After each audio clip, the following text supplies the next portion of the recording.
Welcome to the Human Capital Innovations Podcast, your go-to source for personal, professional, and organizational growth and development.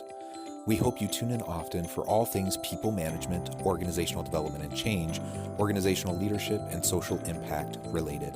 Maximize your personal and organizational potential with Human Capital Innovations Podcast.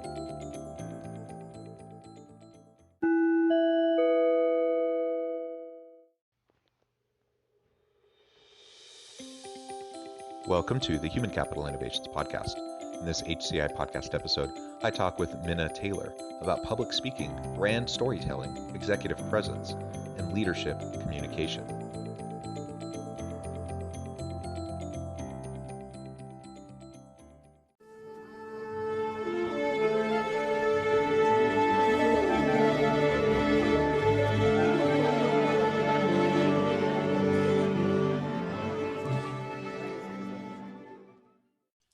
Minna Taylor, welcome to the Human Capital Innovations Podcast.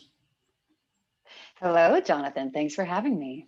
Yeah, I'm super excited to have this conversation with you today. We're going to be exploring a portion of your expertise around workplace communications. We're going to focus on public speaking, brand storytelling, executive, and overall leadership communication and how to do that effectively within organizations. The bottom line is we can be super talented, capable, we can have really great ideas, but unless we can communicate those ideas effectively to our people and to key stakeholders, we're not going to have the impact that we could otherwise have. So I really appreciate you taking the time to share with listeners today how we can do some of this a little bit more effectively. As we get started, I wanted to share Minna's bio with everybody.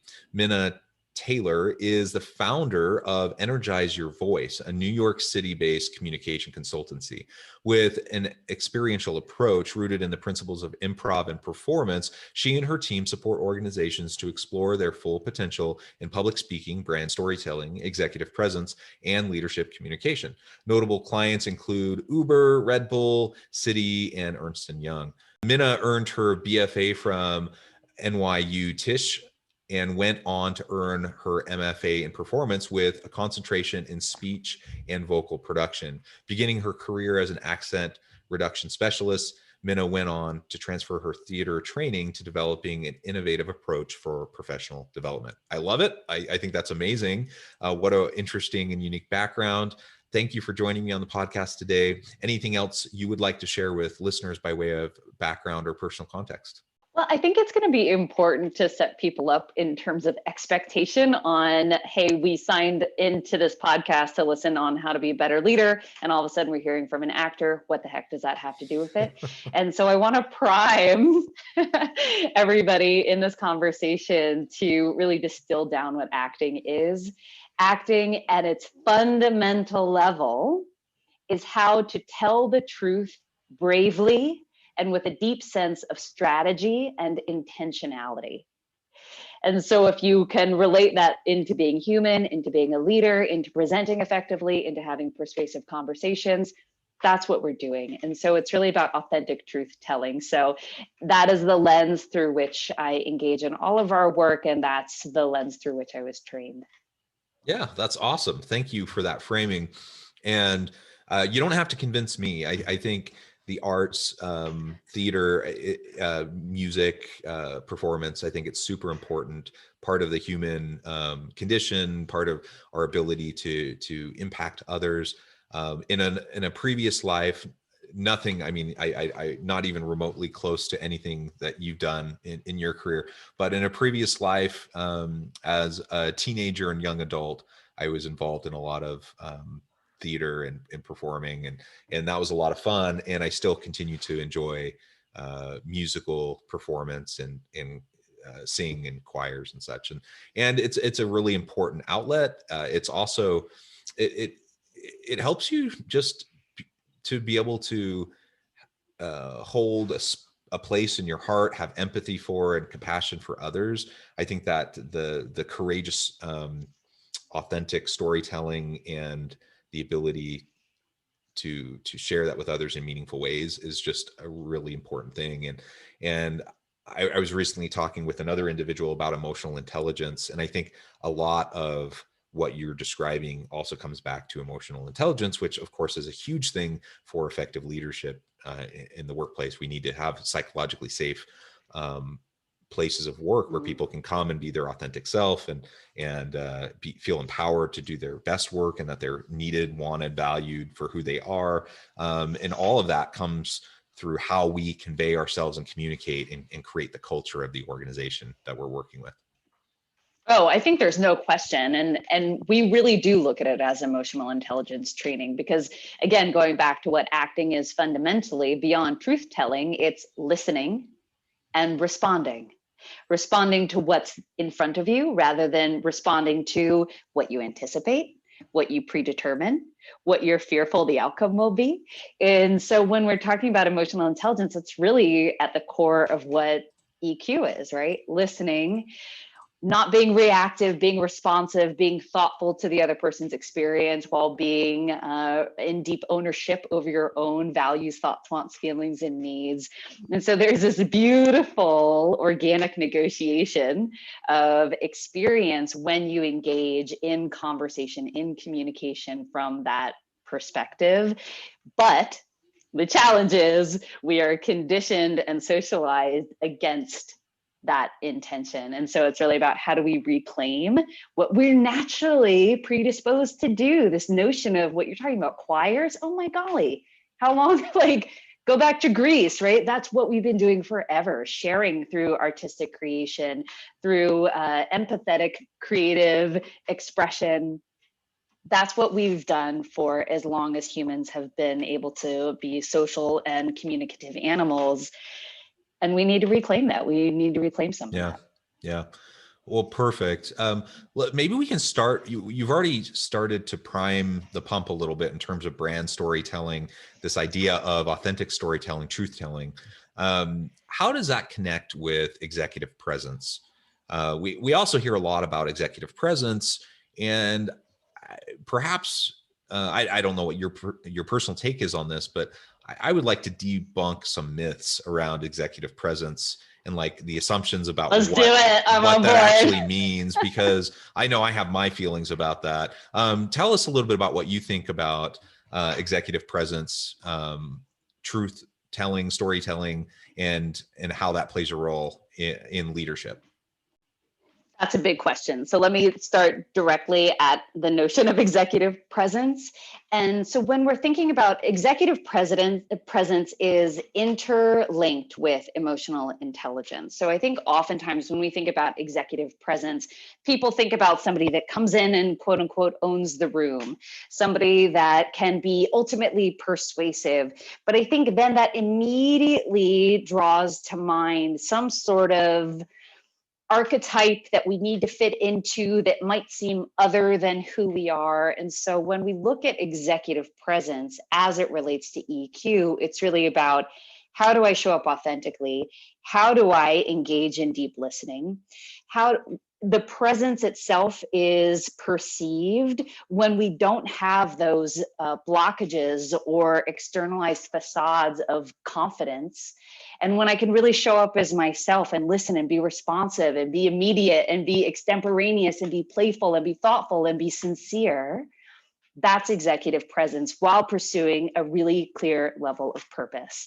So for example, as a leader, when you're in a meeting, you can hold status. So that's really what we talk about. How can I hold status? How can everybody in the room know that ultimately I'm the decision maker without me feeling like I need to enforce my power? And so that level of ownership of power without eyes, with people honoring your leadership potential, your leadership status, you owning executive presence without it becoming an imposition or something that elicits fear or any level of performance that is counter to what the ultimate group objective is. And so executive presence is really about how can I hold status while holding space for other people to share their voice and then delicately negotiate the conversation toward a shared objective. That's how we really like to think about it. I think that's exactly how I like to approach it. And I really like getting past this notion of commanding the room, because what does that mean? It's often kind of this dog whistle towards, gendered stereotypes and misogynistic, patriarchal structures within organizations, which is problematic in and of itself. But I don't know about everyone else, but I don't like being in meetings where someone is blustery and like quote unquote commanding the room. I find it highly annoying and distracting. And usually it's a facade. It probably always is a facade. And you're not actually getting to anything real. It seems like a complete waste of time. So I have very little patience for it individually. Yet I recognize that many people kind of expect that. And so I always like to talk about why that isn't necessary. How many people could we unnecessarily be leaving out of potential leadership pools, for leadership pathways within organizations because they don't quote unquote have executive presence? How dysfunctional are meetings often, where you can't accomplish what you want to accomplish because you're so focused on stuff like that, versus actually having effective, dynamic, collaborative, innovative types of meetings and being able to work together. I mean, ultimately that's where I'm coming from.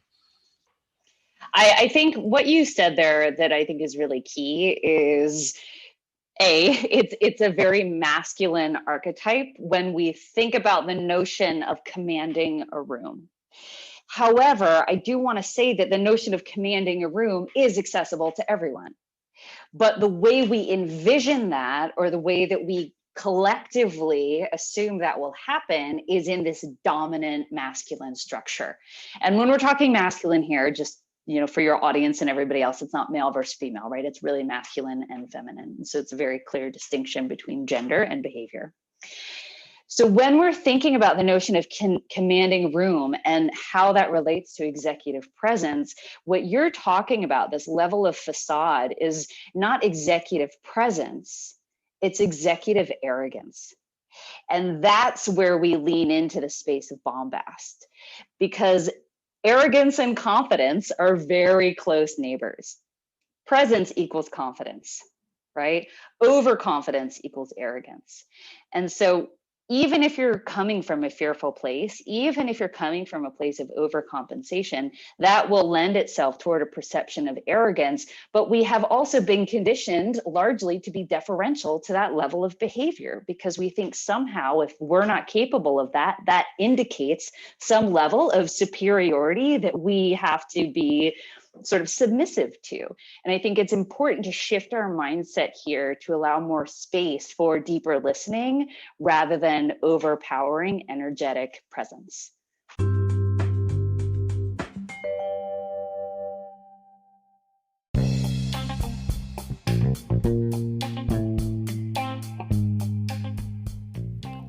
I'm excited to announce the publication of my new book from HCI Press, The Alchemy of Truly Remarkable Leadership: Ordinary, Everyday Actions that Produce Extraordinary Results. Consider how the nature of work has shifted over the past 50 years. With increased globalization, rapid technological advancement, and the shift in economic composition, the average job of today looks very different than the average job of 50 years ago. What will the jobs and organizations of tomorrow look like? Moreover, what does this all mean for organizational leaders? What are the core competencies and capabilities of organizations and their leadership that are prepared for continued disruption and geopolitical and socioeconomic shifts? Regardless of what the future holds, increasingly, leaders need to be socially minded, data-driven, decisive, champions of talent, and disruptors of the traditional notions of leadership, teams, organizations, and work. The Alchemy of Truly Remarkable Leadership will help you to explore your own leadership competencies and capabilities and consider ways to apply and implement them into your workplace and personal life.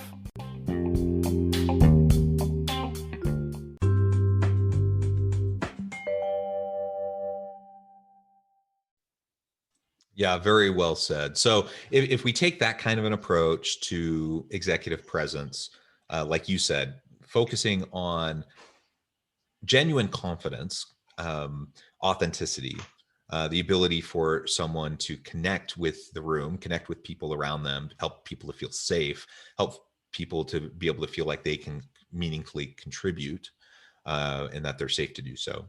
If that's how we're talking about executive presence, I'm all on board with that. I think it's wonderful. And so let's tie that then to storytelling. How can leaders utilize storytelling in their personal brand, but also in the brand of their team, right, of their unit, their organization, as they're meeting with key stakeholders? So when we think about the notion of storytelling, first, let's start there, right? Everything in this conversation will be about creating foundation, because to your point, even when we're talking about executive presence, largely overutilized terms, largely underdefined.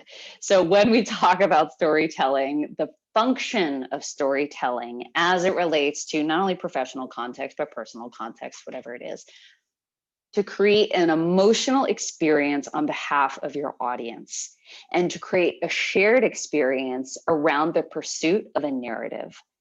And so if you consider storytelling from that perspective, we can now immediately understand how that will function well within a team.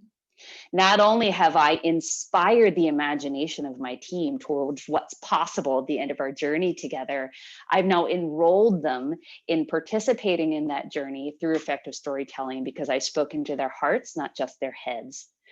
And so the same thing is going to be true if you're advocating for yourself independently as a leader from a branding perspective, personal branding perspective. What is your story that will allow people to come along on that journey with you, that makes it feel accessible, familiar, relatable, but also completely unique to you? It's through the specificity of storytelling rather than the general idea of storytelling. So through specificity, even if it's the greater specificity, which also requires vulnerability, which also requires utter transparency, sort of this notion of radical truth telling. And if that is present in your story, even if that story is completely outside the realm of somebody's shared experience, they will be able to imbue their imagination on your journey and therefore become more deeply enrolled. And then it can become, sort of, if we're thinking about it from a thought leadership perspective, this aspirational narrative. And that's totally authentic, right? It's not trying to create some sort of heroic, otherworldly, mythical journey of the human potential. It's aspirational, but still accessible. And storytelling allows you to do that in a way that feels really powerful. So that's how it can function independently within a team, getting people to understand that we are in a shared mission and adventure towards something really exciting at the end. And then collectively from an organization, what is a story we're trying to tell that will allow people to understand, what is my role within this story? What is my role within how this narrative unfolds? How can I take greater command and initiative to maybe be a stronger participant in chapter 3? All of a sudden I rise up as the unexpected hero in this moment of crisis. It gives people a landing point on how to more acutely participate toward a shared objective. I love that. Being able to see how we fit within the team, within the organization, within the broader story. Another way that we often talk about that is, how do our values connect with the organization's values? How do we fit with the mission, the purpose, right? Do we find our work to be fulfilling and meaningful in unique ways to us, while also contributing to the team and the organization?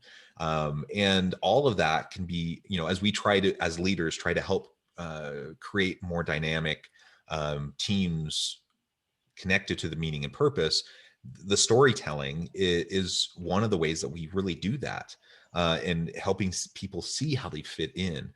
That may seem obvious to us. Maybe people listening are thinking, well, of course, but it's not obvious, and it's not obvious to your people. It's not obvious. Yeah. And Jonathan, you really hit the nail on the head there. And I think it has to be, when we're thinking about shared value, storytelling comes in, and it's not obvious because I think people conflate storytelling with explaining, and they're very different things. So I can explain my values. I can outline the values. I can have my values printed and post them all over the office. We can have Slack groups around what our value system is, whatever it is. But if it's simply an explanation and this very objective presentation, rather than housed in some sort of personalized, contextualized narrative, then I'm not going to embody it as strongly as I would like to. So make sure we're storytelling rather than simply explaining, and that's where the magic happens. Yeah, absolutely.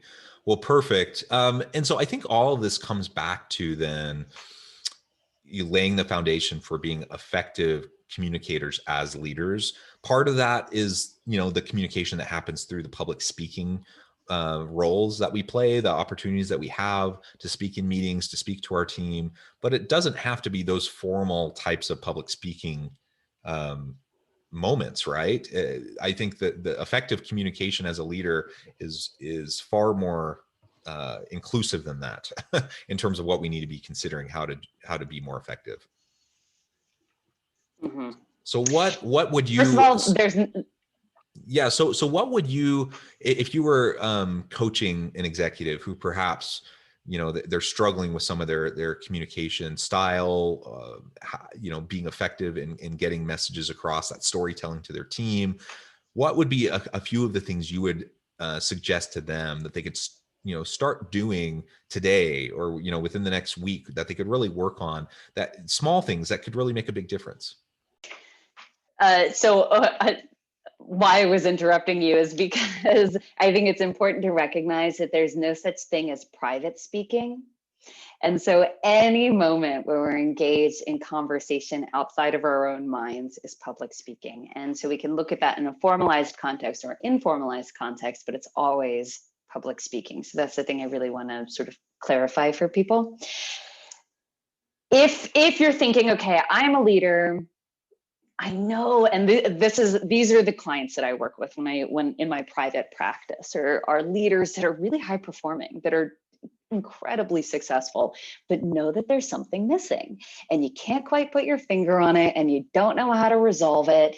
And so similar to, let's call an allergy test, we kind of need to do a little bit of, hyper focus on certain things and do some testing. So couple things to think about when it comes to public speaking or having those conversations with your team. First of all, always start with yourself. That's the thing. So if you're feeling, hey, I'm discordant with my team in a way that doesn't feel exactly aligned to my values. Hey, I don't feel like I'm communicating effectively, or the engagement of my employees is not what I would like it to be.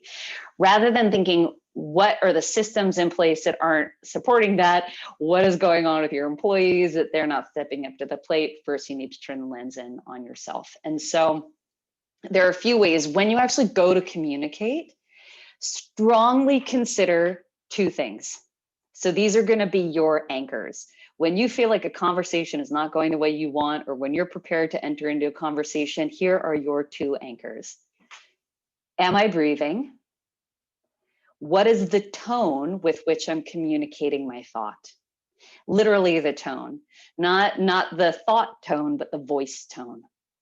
So, hey, Jonathan is very different than, hey, Jonathan. Very different tones will elicit a very different response. And you are ultimately at choice around the tone with which you communicate. So your two anchors, am I breathing? What is the tone with which I'm communicating my thought? Then I think the internal work here is, what is coming to mind? So am I intervening at a point of crisis? So am I managing crisis, or am I intervening pre-crisis so I can maintain performance? And what that really looks like is maybe shifting the formality with which you're communicating to your team. For example, in my team, if there has to be no reason for me to reach out to somebody on my team other than they occurred to me. So if someone on my team occurs to me, even if it's unrelated to a project, I will send them a voice note and let them know they occurred to me, why they occurred to me, and gratitude for their contribution to the organization. I love that. Can I just say, I know I don't mean to interrupt you, but I really believe in the notion of never suppressing a kind thought, and just letting people know that you were thinking about them makes a big difference in the lives of those around you. And especially if you have something specific you can say by way of feedback or praise, complimenting them in a genuine way. But even if it's just simply, hey, I was doing my work, I thought about you, how are you doing? That's meaningful. People appreciate that. Absolutely. Yeah. Absolutely. One of the biggest successful exercises, and this is not even really an exercise, but something I would encourage leaders to incorporate overall, that we've started to bring into our workshops since we've moved virtually in this last year, is beginning every training with a circle of gratitude, and that thereby creating a culture of gratitude. So then when we think about the notion of feedback within an organization, it's not always directly associated with something that is wrong, but can equally be associated with something that is going well.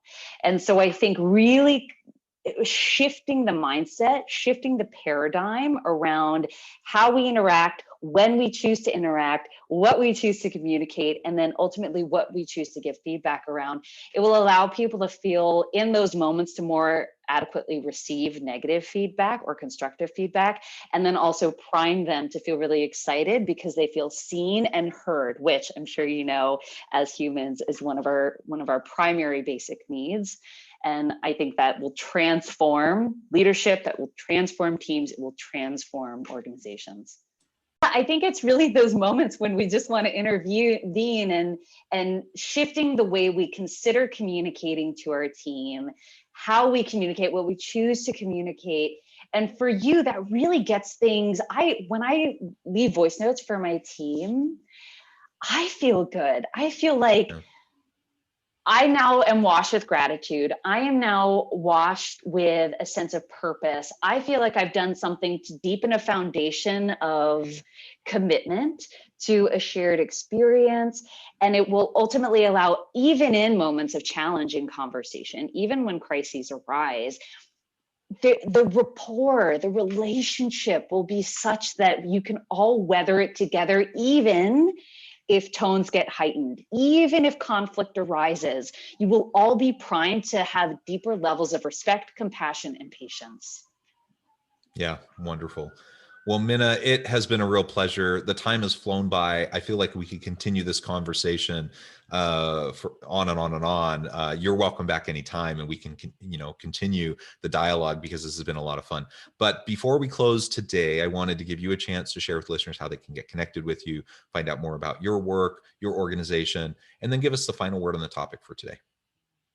All right. I have to tell you, I've been looking forward to having this conversation with you, and I really appreciate you holding space for this conversation. And if people want to learn more about what we're up to at Energize Your Voice, you can follow us on Instagram at Energize Your Voice. Obviously, check out our website, energizeyourvoice.net. If you'd like to get in touch with me personally, you can go to my Instagram, which is at @minutaylor_EYV. Energize Your Voice, EYV, or check out my personal website, minutaylor.com. My final word on today would be, as leaders, never forget you are still human.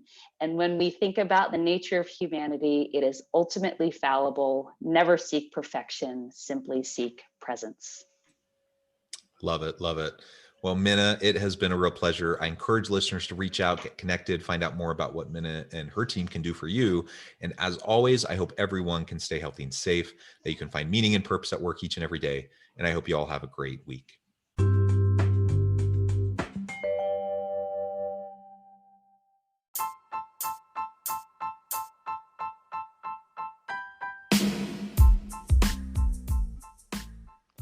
We are excited about the launch of HCI's new magazine, Human Capital Leadership. Human Capital Leadership is a free, interactive e-magazine designed to help individuals, leaders, and organizations find innovative approaches to maximize their human capital potential. We will be publishing issues quarterly in August, November, February, and May. Check out the first issue and let us know what you think.